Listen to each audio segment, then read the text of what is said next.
Hi, I'm Rose Simmons, the daughter of the late Reverend Daniel Simmons Sr. As we have honored the lives of the Emmanuel Nine during this 10th commemoration of the Charleston church shooting, I would like you to join me in celebrating the life of my father on what would have been his 85th birthday, July 16th, by viewing my film, One Last Breath, which chronicles his life and his lasting impact on everyone who knew him. You can view the film as a church, as a Bible study group, or at home with your family to pay tribute to those who lost their lives in that tragic moment of our history. Here's a sneak preview.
I think he had to become his own hero, and I believe that's how he lived his life. He nicknamed himself Super Simmons, and I think in order to do that, you have to have this presence about who you are. And I believe he always knew who he was and what he wanted to do and achieve. It's a bird, it's a plane, it's Super Simmons, one of the unsung heroes of African Methodism, an amazing, incredible man. Long live Super Simmons.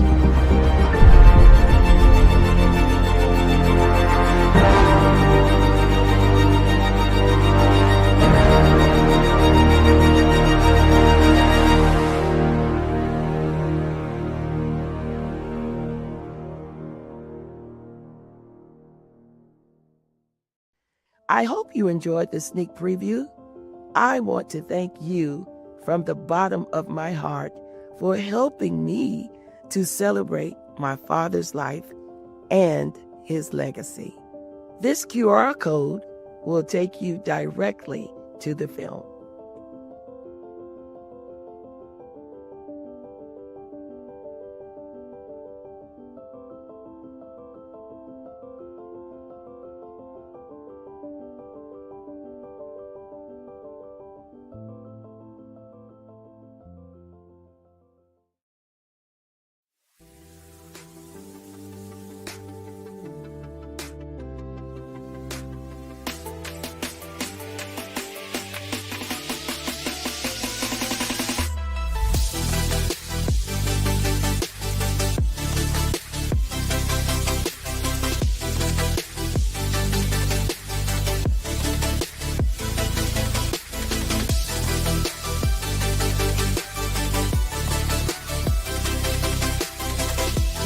Thank you for watching the World Community Magazine's Hour of Power Live on Facebook with your host Edward McQueen and April Garner Davis.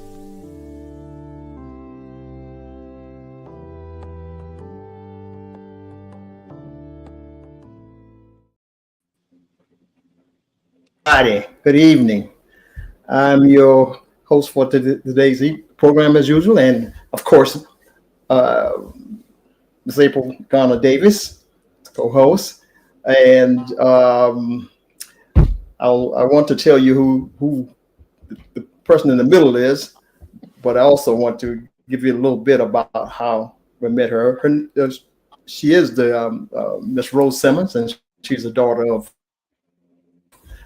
If you got the sneak preview a few minutes ago, and for those of you who missed it, we talk about it, and you can see what we're talking. What transpired and what to expect in this marvelous production.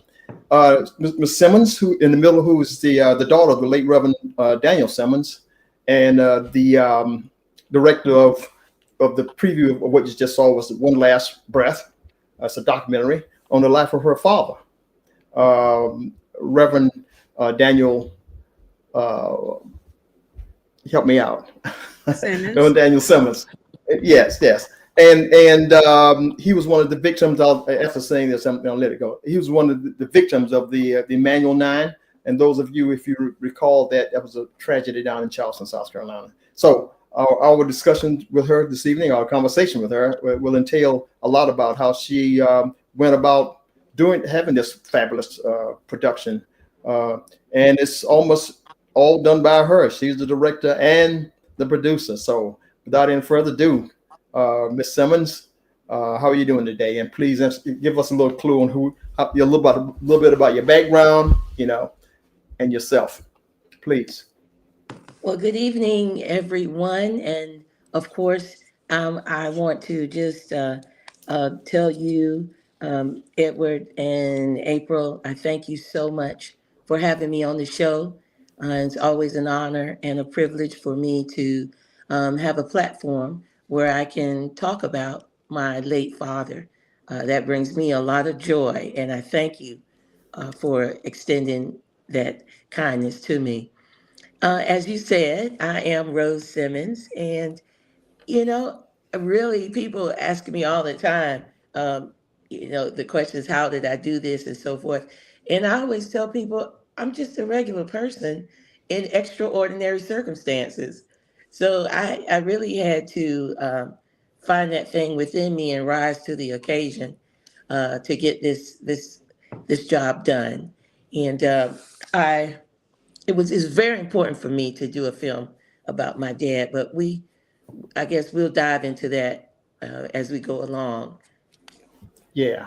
So look, I'll be remiss if I didn't let the audience know that how this thing came about. It was you were holding a premiere, so to speak, at Bethel, and the intent is to go around to many AME churches, especially AME churches, because Emmanuel was AME, I believe, to show this premiere. But the person that really grabbed onto it and thought about the idea was none other than Miss Joella McQueen. And you all had the conversation over there, and lo and behold, came up about the premiere being talked about and discussed on the broadcast. So kudos to Joella and you also about trying to make this arrangement. Okay. Thank you so much. Yes, I really enjoyed my conversation with Miss Joella, and come to find out that we were probably related down the line, somewhere in that cousin pool. But we'll work it out. We'll find out how exactly. Yes. Yeah. So tell us a little bit about how what gave you the not just the energy, but the energy is shown about making a film, but how did that come about? I know notwithstanding the tragedy itself, but what were you trying to prove? What were you trying to convey by producing this film? Well, I'm sorry. If your listeners can remember, back in 2019, there was a film that came out entitled Emmanuel. And that was directed by a brilliant young man, Brian Ivey, and was also executive produced by two familiar names, and that's Stephen Curry, of course, the basketball player, and Viola Davis. They, in other words, lent us their fame to help promote and get the movie distributed. Right. So in that film, that was a beautiful documentary. I was on the set, there were many, I think it took us 3 years. We started in 2016 in making that film. And they wanted, of course, a lot of family involvement. So at the time, I was really interested in it, just my curiosity, how do you make a film? So I was there on probably 80% of the scenes that you see in the film. I was probably there in the background helping out and so forth and so on. And then once the movie came out, and as you go through this editing process, they were only able to highlight 5 families. Of course, there were 11 or 12 families in this tragedy. And my father's life, history, his accomplishments and achievements were not highlighted in that film. And I think I decided that day that if I ever was afforded the opportunity to make a film about his life, and his life only, of course, in cooperation with the shooting, that I would do it. And lo and behold, the opportunity came knocking at me. So I had to live up to it, and it wasn't a hard thing for me to do. It wasn't a challenge because I believe I had already written the parts of his life that I wanted to highlight years earlier. And then here we are. As I looked at the premiere, as a lot of people, this was at Bethel. It was packed house. Okay, I mean, standing room only. Yeah. I noticed that the casting, which I assume you were responsible for also, but those characters, especially the shooter, I mean, you would think that it actually they were the people who actually did those things, and but those were just, I mean, they were just actors. But so your casting was excellent. So how did you have any challenges there of making sure that the casting reflected the outcome of the production? Well, excuse me. As far as casting goes, excuse me again. I have to mention an actress. She lives in Los Angeles, California, and she's been on many different shows and so forth. And I put the entire casting endeavor in her hands.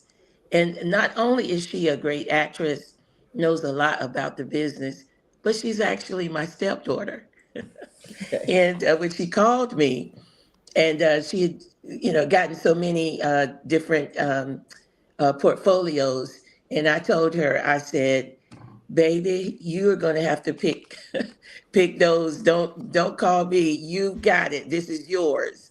So she did that. And once we were filming or on the set, and the characters, of course, were there. The actors were there. Then I had to step in, and what I did, because I've been involved with this for years, I was able to move the actors around in different roles, in different roles, because I thought that they would be better suited if they portrayed another person instead of the person that they were cast for. So yes, I would have to say I did, so to speak, put my foot in it because I knew that by their look on the day Yeah. they came in, I was like, no, I don't think that you would be good for that person. And of course, we had props. We had to purchase different wigs and outfits and so Yeah. forth to get them closer related to the person that they were portraying. Yeah. So, but that's as far as casting goes. She did a wonderful job in doing that. Yeah. It seemed like everybody was good at that production. So somebody asked about the cost. I don't want to get into that yet, cost of it, but based on what all had to be done, you just explained, and the cost must have been significant. I don't know. I won't use the word enormous, but that would be the right word. Enormous. Okay. That's good. So you've what is your next move now? You're going from church from AME church, as many as possible, and I think that needs to be done. I mean, even though it came out according to the trailer, it came out back in June, right? This year.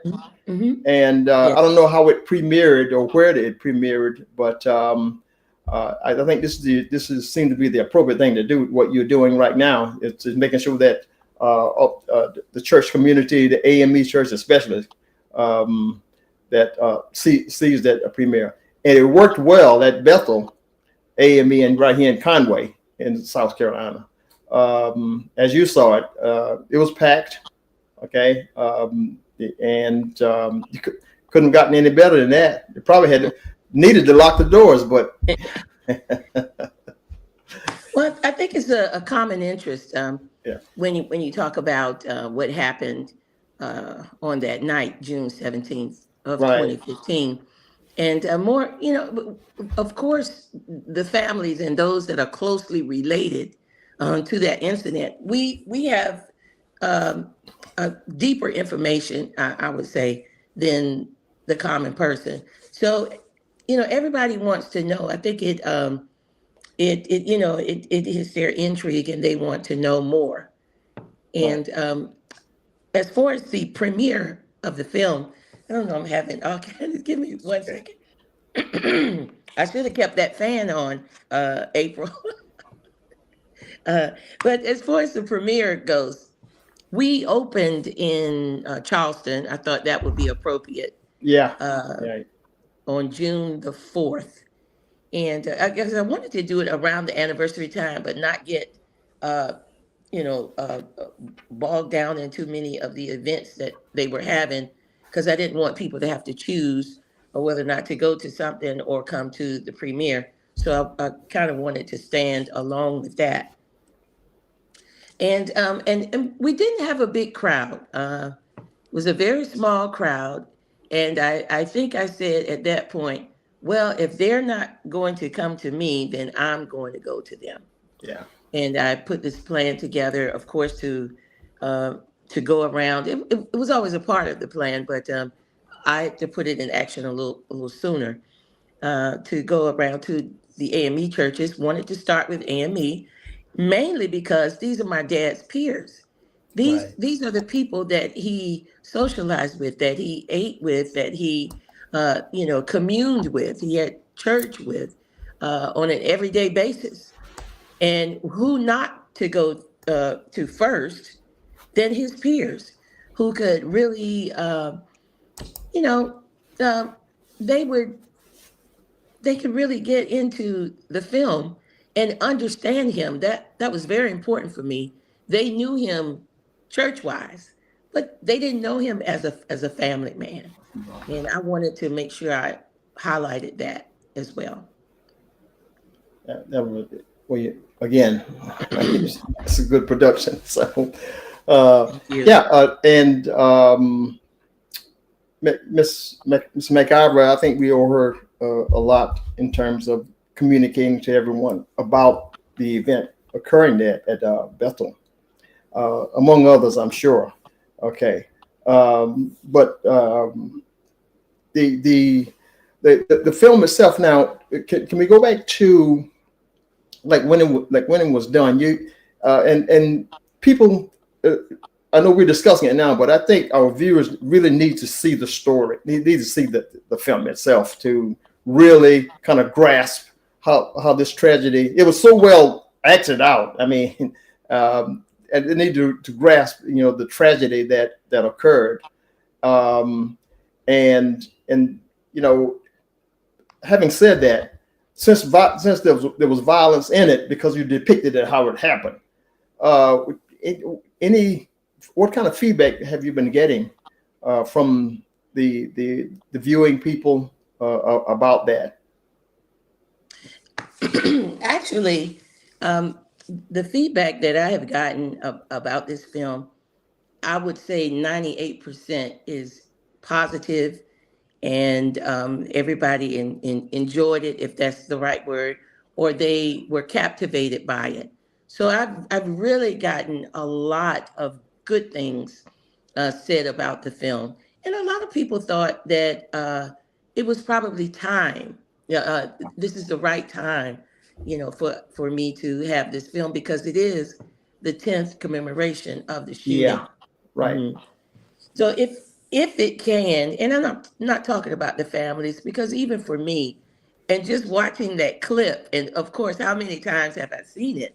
And actually, I'm a part of the clip, but I teared up a little as you were starting the show, because it is something that will never go away, and I think we have to take it in strides.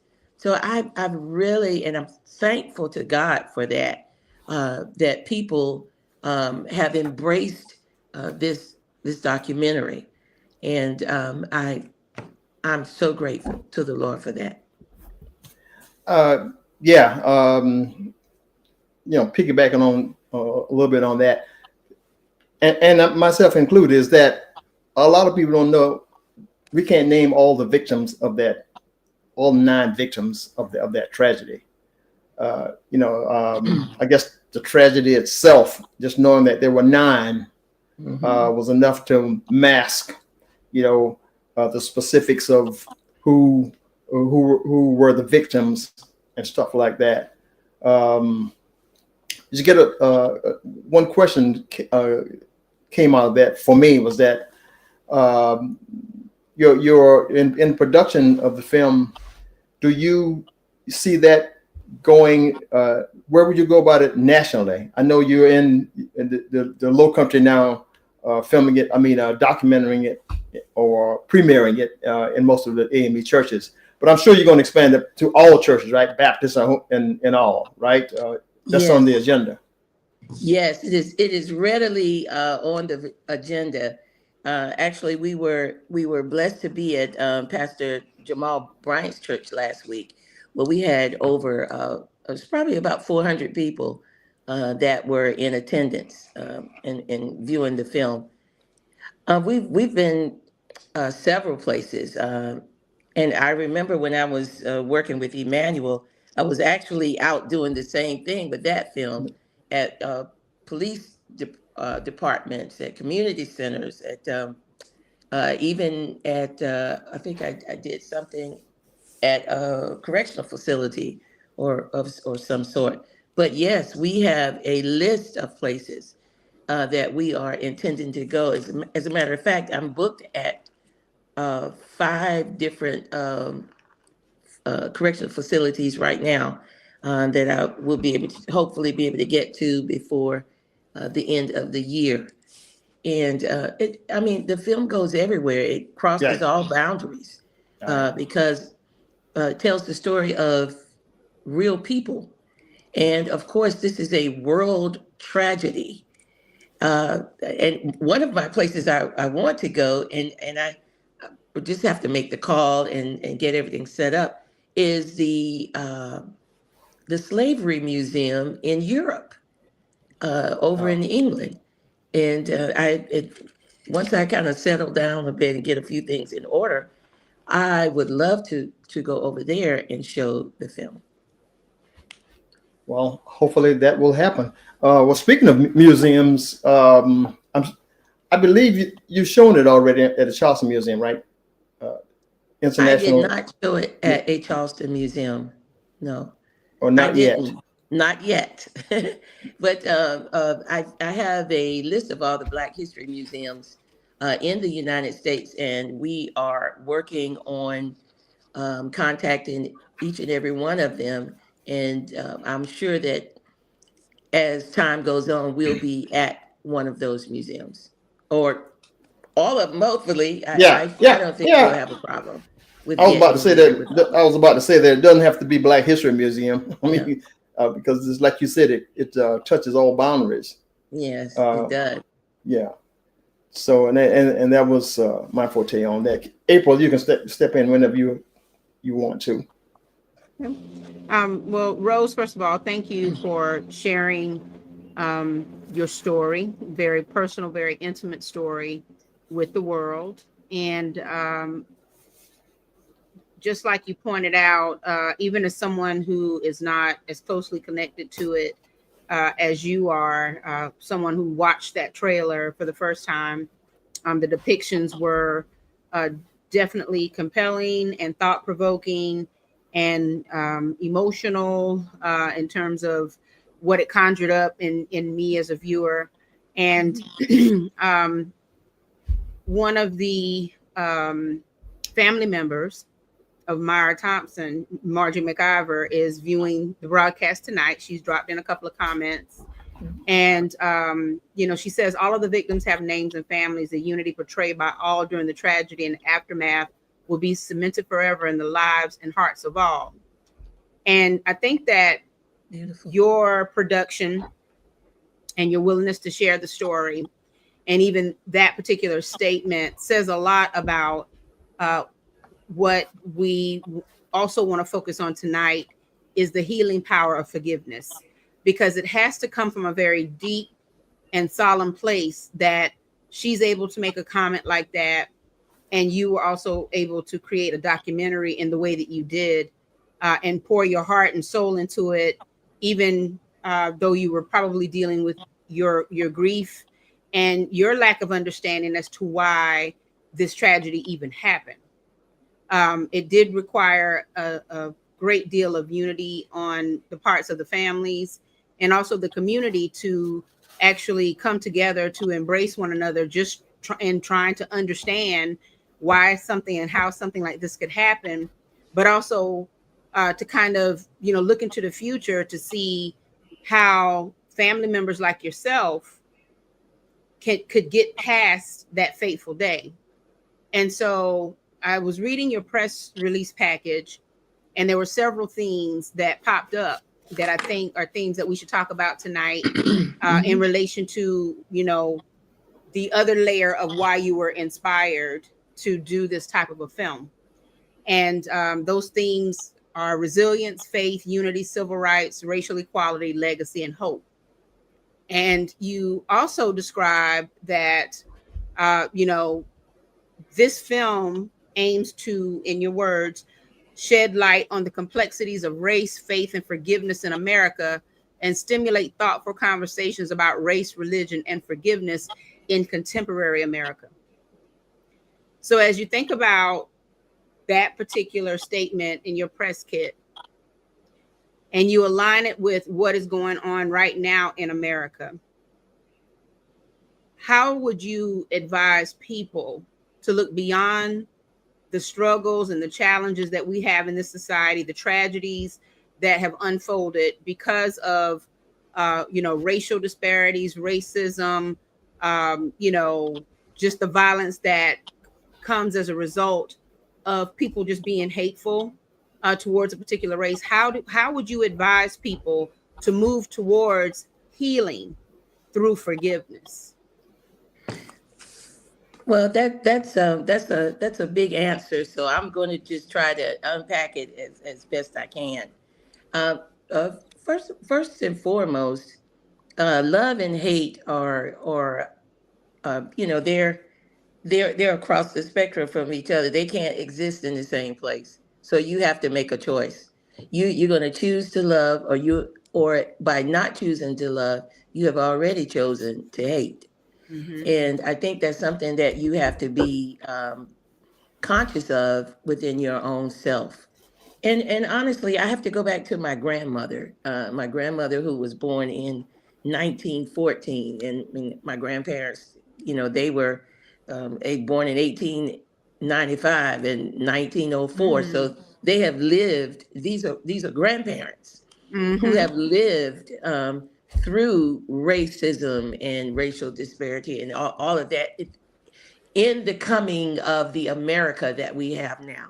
And one thing my grandmother taught me, and her name for me was Rosie. So she would say, Rosie, so you can't stop people from hating you because of the color that you are.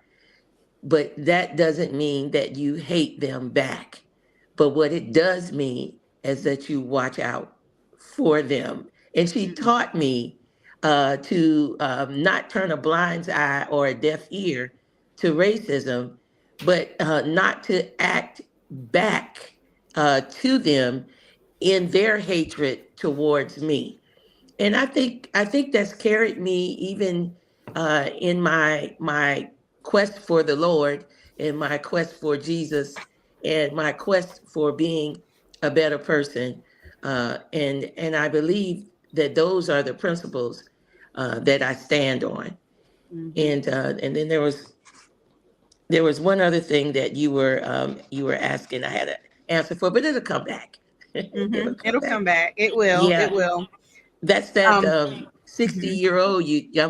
I lose about 30 seconds of memory. Look, we do, don't we? We do. Exactly. But it'll come back around in this park. It will. And I the part that I also added to that was the alignment with what's going on in America today. And it seems like the older we get, the longer we live, racism still remains a very prevalent and unfortunately powerful part of our being. And you would think that in 2025, even back then in 2015, that we wouldn't have to contend with the type of racism that is present or was present. Let's see. Hopefully she can come back in this moment. Rose, we can't see you, but can we say something so I can see whether or not we can hear you?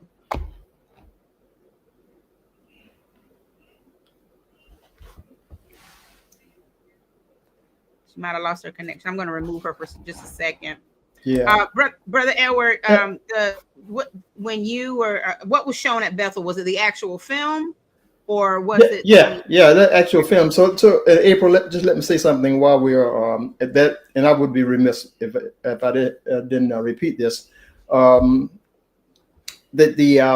all of the victims, like Ms. McIver, reminding me, and on the comment section, so that should give credit to the Social Action Committee at Bethel. They spearheaded this thing with the new pastor of the AME Church, and they organized this program. So I kind of left that out in a few minutes ago, and I just want to make sure that that's known, that they are one of the primary groups that's responsible for this. They did a tremendous job. I just got to say that. So, but anyway, now I'll get back to the film. I thought it caught me so well that I actually thought that was they took Dylan Roof out of jail, came and made him play himself in that film. It was just that almost authentic. Okay, so to answer your question, I think the world needs to see that. I think it needs to be seen, especially by us. To So my question was going to be kind of rooted in the theme for the night and the theme for her documentary, which is the healing power of forgiveness. Right. What did you extract from that actual film that led you to believe that I guess the portrayals gave a powerful or strong message about how, forgiveness needs to be a part of the healing in the community? Like, what were some of the, things that were stated, or some of the interviews that they did along the way? What were some of the things that were captured? We may have Rose back now. Hold on a sec. Hi, Rose. Get back. I don't think she can. I think she's still trying to figure it out. But yeah, what were some of the things that were depicted aside from the initial scene, like what we saw on the trailer? What were some of the things that were shared through the interviews that were part of the film? Right, April. It wasn't so much the interviews because there weren't that many. It was just an acted out portrayal of almost exactly what happened. during the tragedy. Okay. Right. But what was shared though, through those interviews? What were some of the things that they were actually saying was it more of just the telling of the story? Because we saw a great deal of that in that trailer. What else was a part of the film that actually kind of opens up this idea of the healing power of forgiveness? What was your greatest takeaway from the film that relates to that part? Well, the fact that first of all, the fact that it happened, okay, and the people, there was no. I think they narrated at one point after the news had gotten out over the authorities, the mayor's office, and everybody. They thought that it was going to be a riot. They actually used the word, I believe, a riot that was going to happen right in Charleston. But as we saw during that period, during the trial period, was that there was, and they did show a little bit of this about the forgiveness of what people said they want to happen. They want to move on and let this be, for lack of a better word, an example of what the community, the AME community, is capable of doing to move forward on in a way that no more tragedies like this should happen again. Okay, Rose, I think we have you back now. I don't know that her connection is stable for some reason. Continue talking, Brother Edward, while she works on that. Yeah. So they showed some of the scenes. Let me say this: some of the scenes, the actual scenes, and they had that listed on the documentary, was that the actual scene where the ambulances were coming in and removal of bodies and stuff like that. Those were actual scenes of the tragedy that took place, and they incorporated that, or they integrated that quite well into the documentary itself. Okay, yes, she is back again. Okay, you're back, Rose. Yeah, are you on for us? You can't hear us. Okay.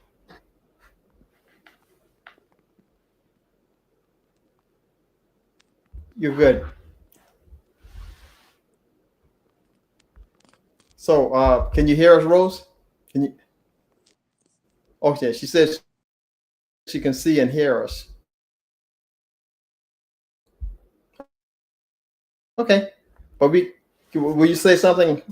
She's off. Okay. Well, now I can't hear you, April.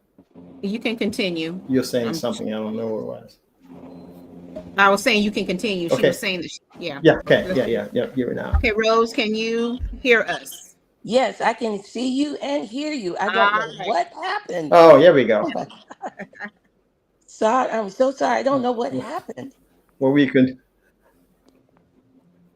It's totally okay. Well, we saw you, but we couldn't hear you. Yeah, Okay. internet connection. You're good now. Yeah. You got it.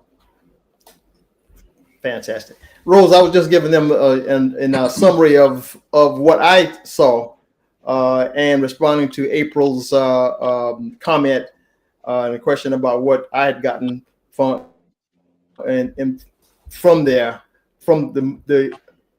documentary itself, reading the theme of forgiveness, the healing power of forgiveness. And I went on to talk about how I thought that there weren't too much of an interview. To me, it wouldn't have been a documentary. It would have been a movie. Okay, it would have been a movie probably with that title. But can you hear me, Rose? Yes, I can hear you. Yes. Oh, okay. Yeah. Yes. So I was summarizing to April referencing her requested to know about what I depicted, what I saw regarding the movie, regarding the theme on forgiveness. And you can correct me if I'm wrong, but the comments that we had gotten that I saw on the movie reflected everyone's desire to quote unquote keep calm. Let's keep on. Let's move on from this and let this be an example. Even though it was a huge tragedy, but said that let this be an example of what will not happen in the future. I think I can encapsulate it by saying that. But if you want to expound on some specifics regarding that, then go ahead. Let me go back to you, April. I told you about 30 seconds. The brain stems, the wires connect. I wanted to, and this is in forgiveness. I've found it, and maybe it's just me, the only person walking on the planet, but I found it's hard to forgive those that live in the same house with you and that carry your blood, and or in your family. I have to go to the Lord in tears for Him to help me to put aside some things that I have had in my heart against just even family members. And when you talk about forgiving a huge incident like the shooting, like what took place, it takes even more than that. And you really have to have a baseline, or I would say you have to have had some experience in forgiveness, where you've had to put aside your own feelings and your own thoughts and so forth, to be able to walk in that type of of healing, and it takes all of that. And I tell you, I've had to do that.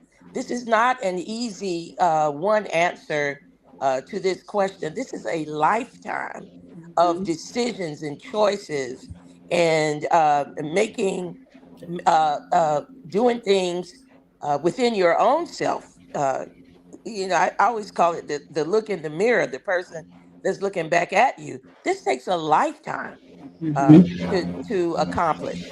And it's taken me years to walk in that type of forgiveness.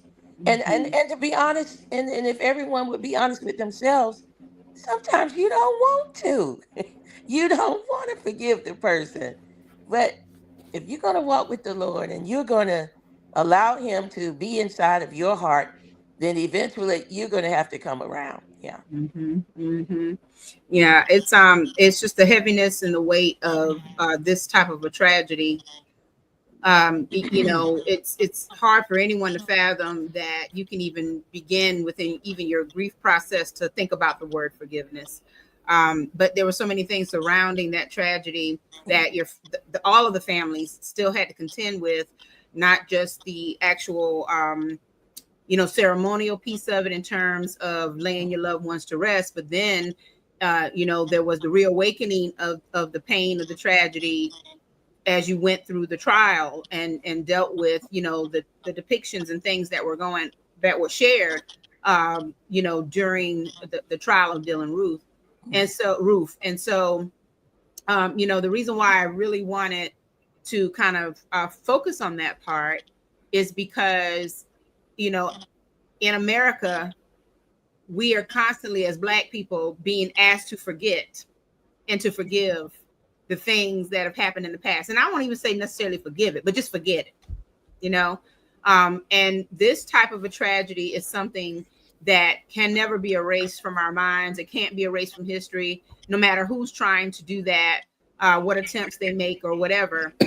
So as we try to, contend with the different things that are, constantly a part of our history, the fact that a 2015 Charleston church shooting happened, and it happened to innocence. It happened in the blink of an eye. What we should learn from this, even as we're trying to figure out all of how to be resilient, how to maintain our faith, how to unify, how to fight for civil rights, how to strive for racial equality, how to maintain legacies, we still have to remember that this type of thing can happen. And so, and it may just happen again, God forbid. So hopefully your documentary points to more than just a story about what transpired in Charleston on that day, but hopefully it also provides people with some thought-provoking either observations or information that came from the interviews of the people who shared their stories and depicted certain things. Hopefully people will walk away understanding that, yeah, a part of the healing process is figuring out how to, like you said, filter through all of that so that you can get to the forgiveness part, because we have a lot to forgive as a people. And something like this being so close to you intimately is just another layer of, all the things that we've been asked to do as Black people in society. So it's obvious that there's a strong spiritual tie from you as the director and producer, because you do reference scripture in your even your press release.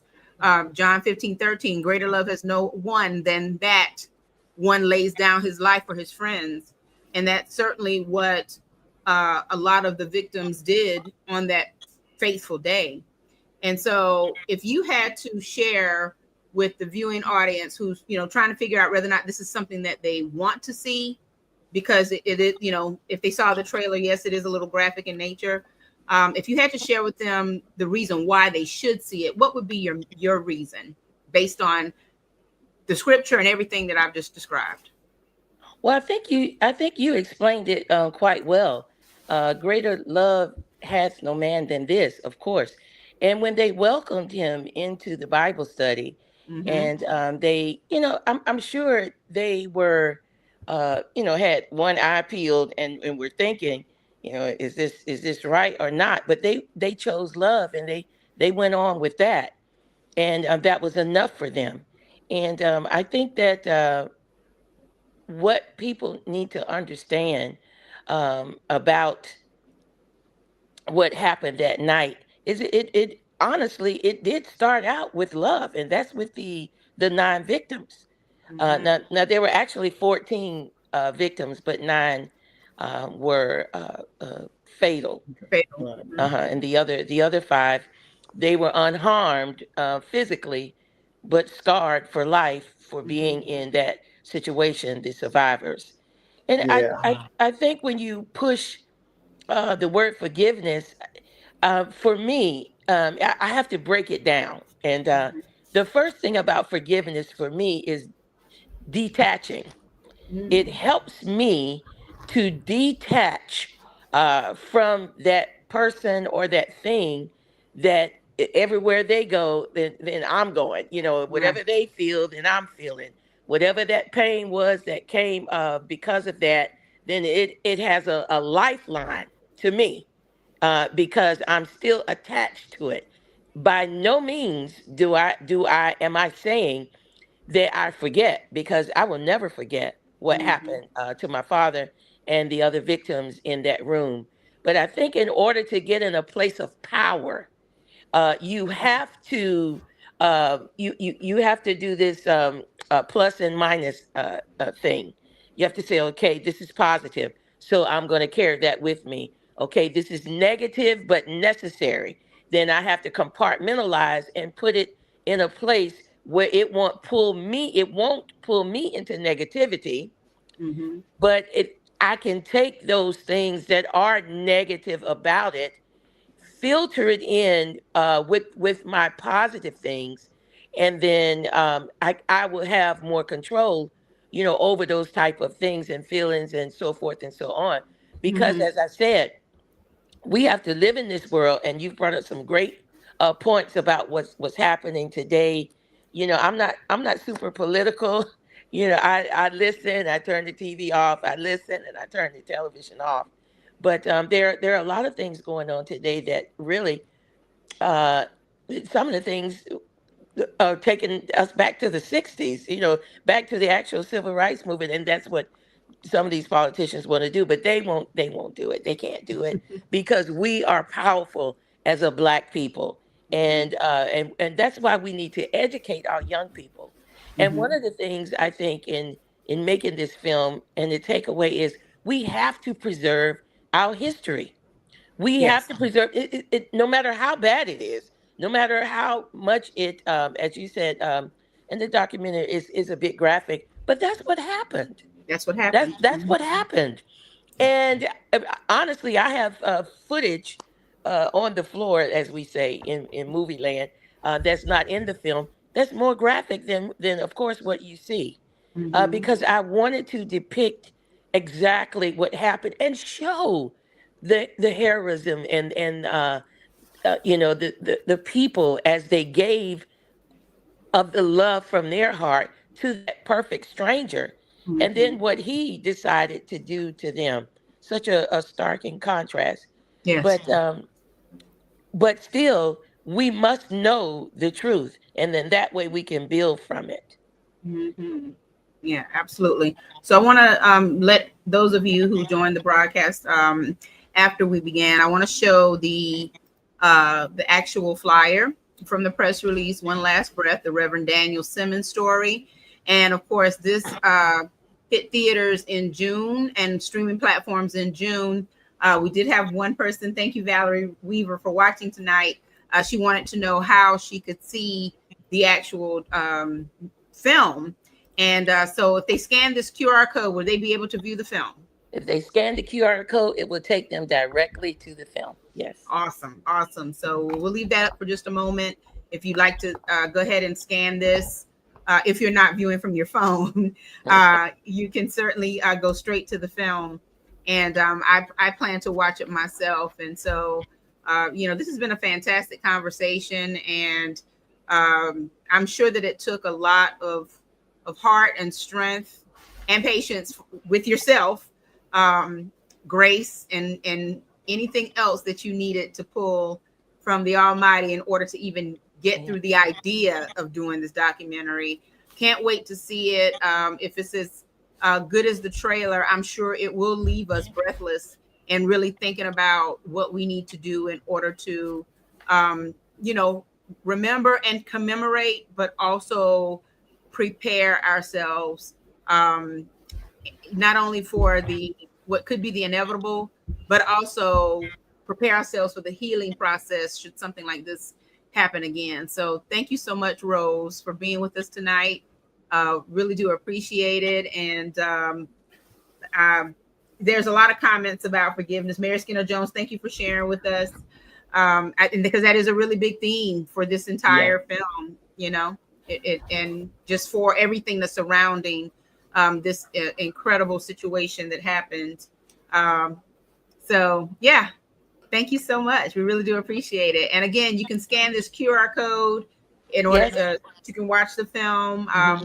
I will post it, Brother Edward, on the World Community Magazine Facebook page, and also to the network, so that if you'd like to see it, you can scan it along with the flyer from the press release. Right. And also, if they go to onelastbreath.org, it pops right up.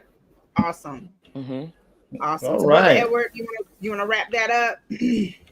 Thank you, Miss April. Yeah, April. So April. I wanted to also say that in much appreciation for Ms. Simmons appearing this evening and giving us a good, for lack of a better word, synopsis of this documentary. You're a very nice person. We had a very, very interesting conversation with me, you, and Joel, my wife. And but guess who was equally as beautiful and everything? And that was your mom. Oh, yes. She did a wonderful job in the film. Yes. Yeah. Please extend our regards. I thought, I thought she was a lovely person. Having said that, I want to invite everybody to really go to the website that April just mentioned to really view the film. You're going to be you know, I use the word amazed at how it was portrayed. Seems to me like it left nothing out. Okay. And you see the hard work that was put in it by Miss Simmons, who's director and producer, which made everybody, really proud of you, Miss Simmons, I would say. Much, yeah. Guess what? You don't look like a director, okay? Well, we have several other films on the rise. And this being the documentary, it's actually a docu movie. I think that's that it is. But we will be doing a full movie about my father's life. Yes, and I should start that probably late next year. Yeah, we did see some clips, some further extended clips beyond the Emmanuel Nine tragedy of your father, and which was not shown on part of that yes, the last breath, and a lot of interviews about him and so forth. That was very interesting, also. Very interesting. Okay, it's kind of sound to me like I really got to know him. Okay, and that's my point. And there you have it. And that's why I did it. I want the world to know who my father was. And the first part of the film definitely is speaking about him.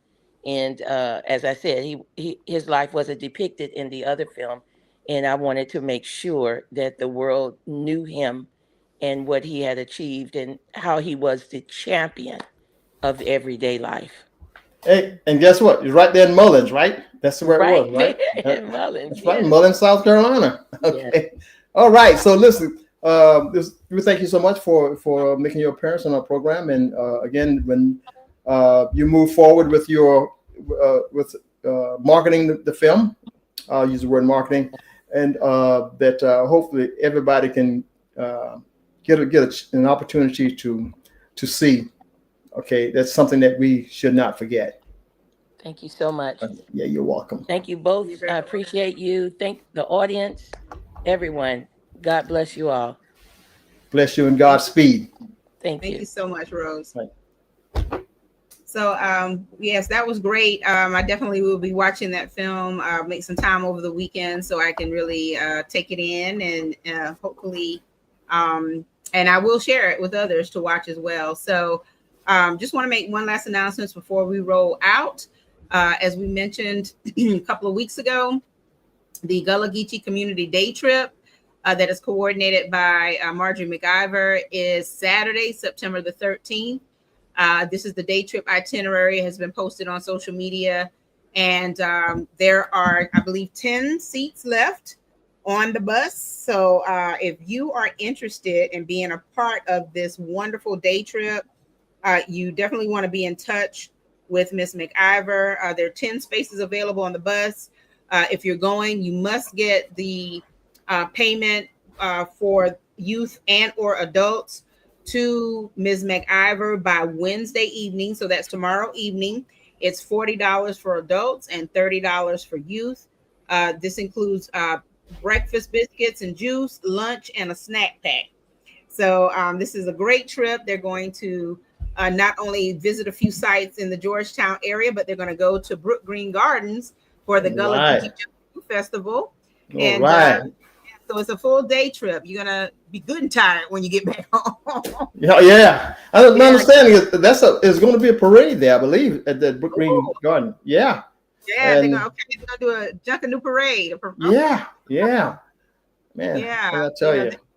That involves, I hope that they have like the elaborate costumes and, all the things that you would see in the Caribbean, if you attended a real Junkanoo festival. So that's great that Brook Green Gardens putting on this trip.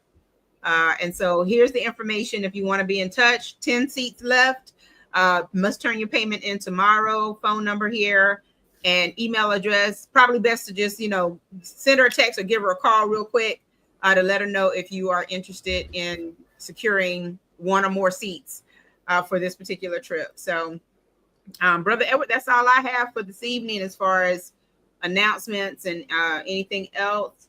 April, I don't have the lowdown on this, but I think September 27th, which is the week after the following, It's the event for educational funding from the.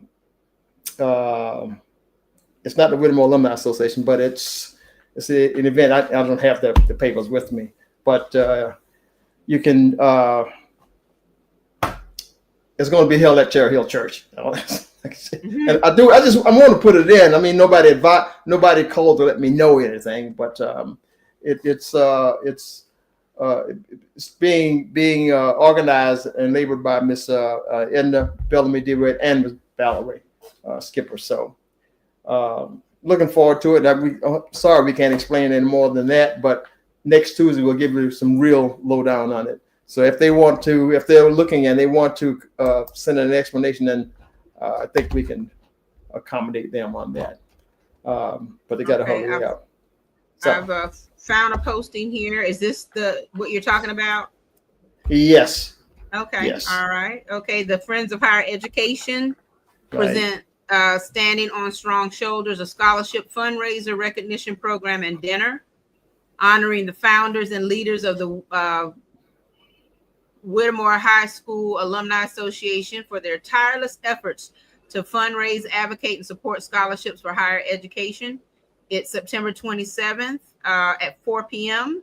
and it's going to be held at Cherry Hill Missionary Baptist Church in Conway. Tickets are $50.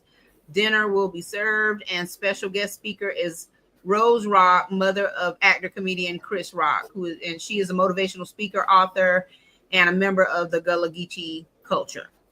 So if you are interested in purchasing tickets, there's appears to be a Cash App code if you want to buy tickets. And then also there's a number for more information. So like you said, Brother Edward, maybe you can have them come on next week or whatever to talk about their event. Yeah. They can come on and give us some full blown on that. I guess I don't have any more, April. I know that the Whittemore Race Past Historical Society will come in and give us an update also.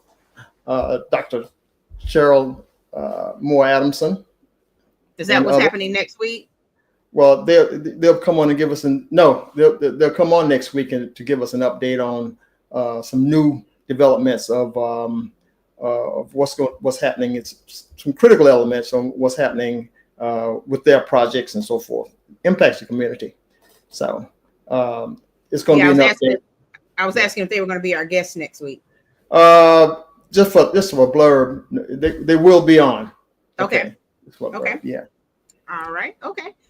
Well, we thank everyone for joining us tonight, and please share this information. Of course, the link to this broadcast is available on YouTube. You can go to wcmagazine.net and share it from there as well, or just send people to wcmmagazine.net and they can click on the video icon and watch it from the website. And it will be available on Facebook for the next week. So thank you all for joining us tonight. We really do appreciate it. And we hope that you all have a wonderful rest of your week. Been a blast. All right. Good night and Godspeed. Thank you for watching the World Community Magazine's Hour of Power Live on Facebook.